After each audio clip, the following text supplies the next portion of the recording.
జానపద జనజీవన జవలీలు జాలువార కవి గాయక వైతాళిక కలలా మంజీరాలు జాతిని జాగృత పరిచే గీతాల జనజాతర అనునిత్యం నీ గానం అమ్మ నువ్వే మా ప్రాణం జై తెలంగాణ జై జై తెలంగాణ.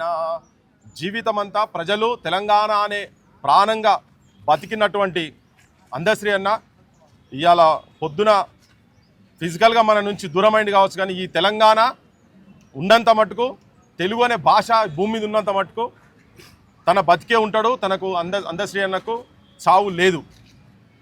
నాతోని మేమిద్దరం కొన్ని వందలాది స్టేజ్ల మీద తెలంగాణ ఉద్యమంలో భాగస్వామ్యం అయినాం.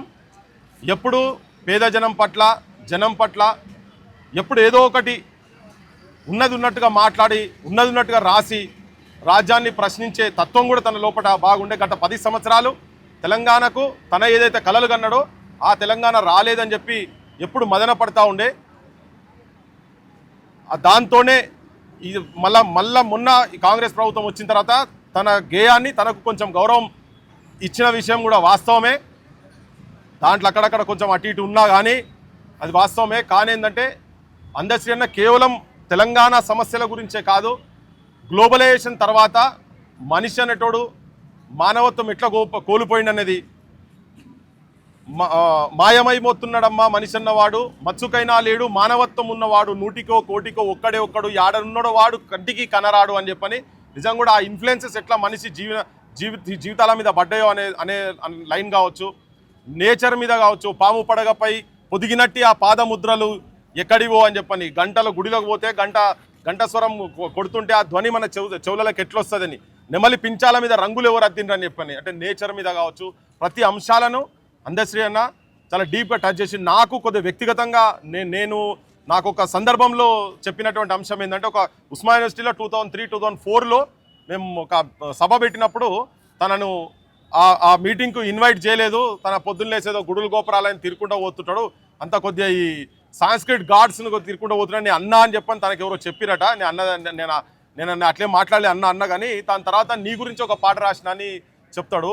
కొమ్మ జెక్కితే బొమ్మరాం కొలిసి మొక్కితే అమ్మరాం ఆదికే ఇది పాదురా కాదంటే ఏది లేదురా జాతి గుండెల జీవనదముల జాలువారే జానపదముల గ్రామములు కపాడ వెలసిరి గ్రామ దేవతలెందరో కొమ్మ జెక్కితే బొమ్మరా కొలిసి మొక్కితే అమ్మరా పల్లె సీమలు పచ్చగుండా ఊరువాడ సిరులు నిండా ఏటికడ్డం నీటి నిలువ కట్టడాలకు కాపుతానై చెరువు కుంటలే కాదు బ్రతుకు తెరువు కోసం ఏది చేసిన మానవుల నమ్మకములో మైసమ్మ పురుడు ఓసుకున్నదని గ్రామ దేవతల మీద ఈ పాట నీ గురించి నువ్వు నన్నట్లు అన్నావు అని చెప్పి నేను నీ గురించి రాసిన అనేది నాకు పొద్దుటి నుంచి దాదాపు ఒక ఊకే అది నాకు రీకలెక్ట్ అవుతా ఉన్నది.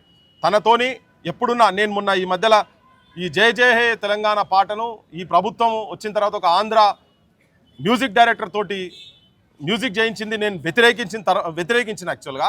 కానీ దాని తర్వాత నన్ను 2-3 సార్లు కలిసిన తర్వాత ఎప్పుడు కూడా నువ్వు అంత హార్ష్గా మాట్లాడినావు నువ్వు అని చెప్పి మాత్రం ఎక్కడ ఏం ఒక ఇసుమంతా కూడా ఏమన్నా మరి మనసులో తనకు కూడా అది తప్పు అనిపించిందో మనకు తెలియదు. కానీ సో ఎక్కడ కూడా అంటే వేదికల మీద ఇట్లా ఒక గర్జించినట్టు గాండ్రించినట్టు మాట్లాడే తన పాటైన మాటైనా కానీ వ్యక్తిగతంగా కలిసినప్పుడు మాత్రం చాలా ఆప్యాయంగా ఉండే. నిజంగా తెలంగాణకు తెలంగాణ సాహిత్యానికి తెలంగాణ ప్రజలకు ఇవాళ ఒక తీరని లోటుగా ఎందుకంటే ఇప్పటి నుంచి తన సాహిత్యం ఆగిపోతుంది. కానీ ఒకటి ఊకే చెప్తా ఉండేందంటే సముద్రాల మీద నదుల మీద నేను పాటలు రాయాలి అని మొత్తం ప్రపంచం మొత్తం తిరిగిండు. ఆయన నైల్ నది దాకా కూడా పోయిండు. కానీ ఆ పాట ఇంకా మొత్తం బయటికి రాలేదు. చిన్న సినిమా ఆ పాట రాలేదు. దాని గురించి అసలు యాక్చువల్గా మరి ఇక్కడ రాసి పెట్టిపోయిండో తెలియదు. కానీ అది వినాలని చెప్పని ఉంటా ఉండే. కానీ లోపల అన్న పోయిండ్రు. ప్రభుత్వం కూడా మరి డిక్లేర్ చేసిందో లేదో నాకు తెలియదు. కానీ ప్రభుత్వ లాంఛనాలతోటి అందశ్రీ అన్నను చాలా గౌరవంగా చేసిండ్రు, డిక్లేర్ చేసిండ్రు. అది స్వాగతించాల్సిన అవసరం ఉంది. తెలంగాణ యువతరం అందశ్రీ అన్న జీవితాన్ని, ఎందుకంటే కట్టుకు పేదరికం నుండి గుడ్లగాసి టాపీ మేస్త్రి పని చేసుకుంటా ఆయనకు బడి అంటే ఏంటిదో తెలియని వాళ్ళు పండితులే ఆశ్చర్యపోయే తరహాలో తన సాహిత్యాన్ని ప్రజలకు అందించి సాంస్కృతిక పండితులు కావచ్చు వాళ్ళకు తెలియని పదాలు చాలా అటువంటి పదాలను కూడా సామాన్యమైన జనానికి అర్థమయ్యే విధంగా రాసినటువంటి ఒక మహానుభావుడు, గొప్ప కవి. ఈ చరిత్ర ఉన్నంత మటుకు అందశ్రీ అన్నను మర్చిపోదు. ఎప్పటికీ జనం గుండెలలో, మాలాంటోళ్ళ గుండెలలో కూడా ఎప్పుడు మేము చచ్చిపోయే వరకు మాలాంటి వాళ్ళ గుండెలలో అందశ్రీ అన్న పదిలంగా నిలిచిపోతాడు. అందశ్రీ అన్నకు మాలాంటి వాళ్ళ దగ్గర సావు లేదు.